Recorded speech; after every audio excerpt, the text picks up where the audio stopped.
ጤና ይስጥልን አድማጮች፣ ይህ ኢትዮ ፕላስ ነው። የአሜሪካ የጦር ሚኒስቴር ዋሽንግተን ለጦርነት መዘጋጀት እንዳለባት አሳሰበም። ኢራን በእስራኤል ጥቃት እንዳይሰነዘርባት በብርቱ አስጠንቅቃለች ተባለ። በአማራ ክልል እጅግ አስደንጋጭ ዜና ዛሬ ተሰምቷል። በተመሳሳይ በሲዳማ ክልልም ያልተጠበቀ ዜና ተሰምቷል። ጉዳዮቹ ምንድናቸው?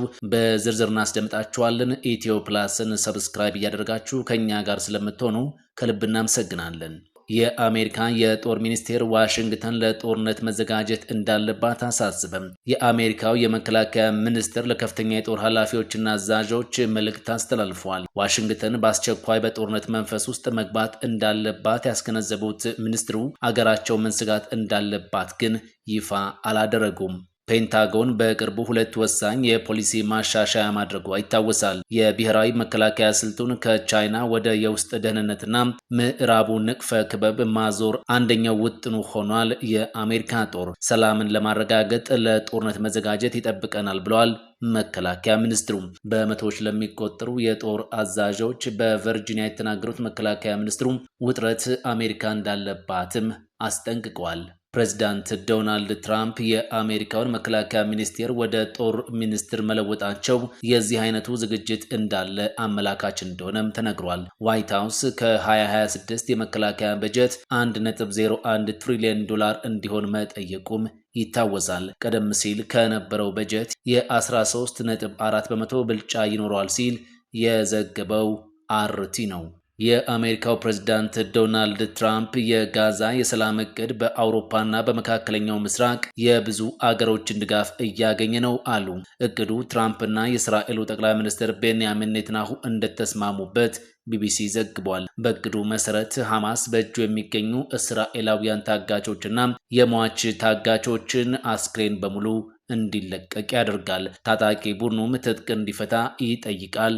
የሰላም እቅዱ ሐማስ እቅዱን ሙሉ በሙሉ መቀበሉ እንደተረጋገጠም የተኩስ አቁም ተደርጎ የእስራኤል ጦር ደረጃ በደረጃ ከጋዛ እንዲወጣም ይሄው እቅድ ያዛል። የፕሬዝዳንት ማህሙድ አባስ መንግስት በዚህ ጉዳይ ከአሜሪካ ጋር ለመተባበር ዝግጁ ነኝ ማለቱ ተሰምቷል። በርካታ የመካከለኛው ምስራቅና የአውሮፓ ሀገሮች ለእቅዱ ድጋፋቸውን እየሰጡ እንደሆነ ታውቋል።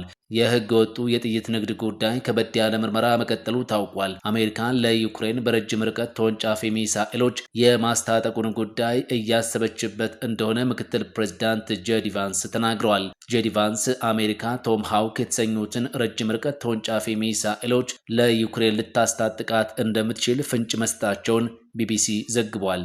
በዚህ ጉዳይ የመጨረሻው ውሳኔ የሚጠበቀው ከፕሬዝዳንት ዶናልድ ትራምፕ እንደሆነ ምክትል ፕሬዝዳንቱ መናገራቸው ተሰምቷል። ትራምፕ ከዚህ ቀደም በአንድ ቀን አስቆማለሁ ያሉት ጦርነት እንዳሰቡት ስላልሆነላቸው በአሁኑ ወቅት የአቋም ለውጥ እያደረጉ ነው ይባላል። ቶም ሃውክ ሚሳኤሎች እስከ 2500 ኪሎ ሜትር የመምዘግዘግ አቅም ያላቸው ናቸው ብለዋል። የሩሲያው መንግስታዊ ቃል አቀባይ ምንም ይምጣ ምን በጦርነት ይዞታና አሰላልፋችን ላይ የሚያስከትለው ለውጥ አይኖርም ማለታቸው ተዘግቧል። ፊሊፒንስና ቪየትናምን የመታው ከባድ አውሎ ንፋስ ከ30 በላይ ሰዎችን ገደለም። አውሎ ንፋሱ በፊሊፒንስ 24 ሰዎችን መግደሉን የሀገሪቱ ሹሞች እንደተናገሩ ኤኤፍፒ ዘግቧል። ቡአሎይ የተሰኘው አውሎ ንፋስ በቪየትናም 11 ሰዎችን መግደሉም ታውቋል። አውሎ ንፋሱ ቪየትናም ሲደርስ በሰዓት 130 ኪሎ ሜትር በሆነ ፍጥነት ሲጋልብ እንደነበር ዘገባዎች አመልክቷል። በብዙ ሺዎች በሚቆጠሩ ቤቶች ላይ ጉዳት ማድረሱም ታውቋል።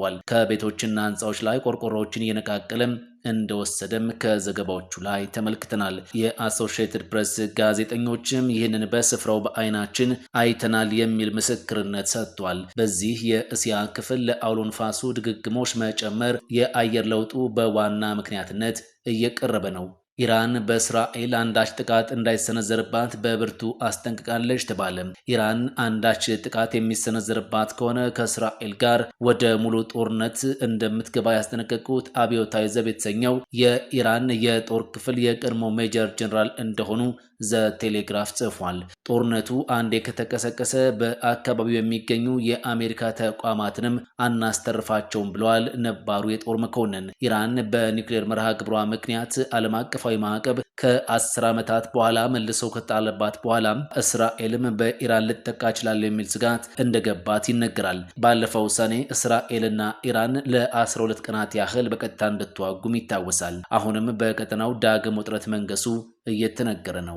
በወንዶ ገነት 16 የሚጠጉ ወሮበሎች በቁጥጥር ስር ውለዋል ሲል የከተማ አስተዳደሩ አስታወቀም። በወንዶ ገነት ከተማ ሴት ሱሪ እንዳትለብስ በሽማግሌዎች ተወስኗል በሚል ሴቶችን ሲያጠቁ ልብስ በምላጭ ሲቀዱና ሲያወልቁባቸው የነበሩ ክብረ ቢሶች በቁጥጥር ስር መዋሉን የከተማ አስተዳደሩ ባወጣው መግለጫ ላይ ገልጿል። በመግለጫው የከተማውን ለውጥ የማይፈልጉ ብሎ በገለጻቸው አካላት እኩይ ተግባራቸውን ለመፈጸም በከተማችን ውስጥ በቀን ስራ ላይ ተሰማርተው የሚገኙትን የቀን ሰራተኞችን በመጠቀም ትላንት ማለትም መስከረም 20 ሁከት ለመፍጠር በማቀድ ሴት እህቶቻችን በፈለጉት አይነት አለባበስ ለብሰው በነጻነት የመንቀሳቀስ መብታቸውን ለመጣስ የተሞከረው ሙከራ በመንግስትና ሰላም ወዳድ በሆነው ህዝባችን ርብርብ በፍጥነት ሀሳባቸው ሳይሳካም ማክሸፍ ተችሏል ብሏል። ባወጣው መግለጫ ላይ ከተማ አስተዳደሩ በዚህ እኩይ ተግባር ላይ ተሳትፈዋል በሚል የጠረጠራቸው ግለሰቦችን በህግ ጥላ ስር አውሎ የምርመራ ስራ እየሰራ እንደሚገኝም አሳውቋል። ስለሆነም የከተማችንና መላው የክልላችን ነዋሪዎች የተከሰተውን ክስተት አጥብቀን እናወግዛለን ብሏል። ከተማው ቀን ከሌት የንግድ እንቅስቃሴ ያለበት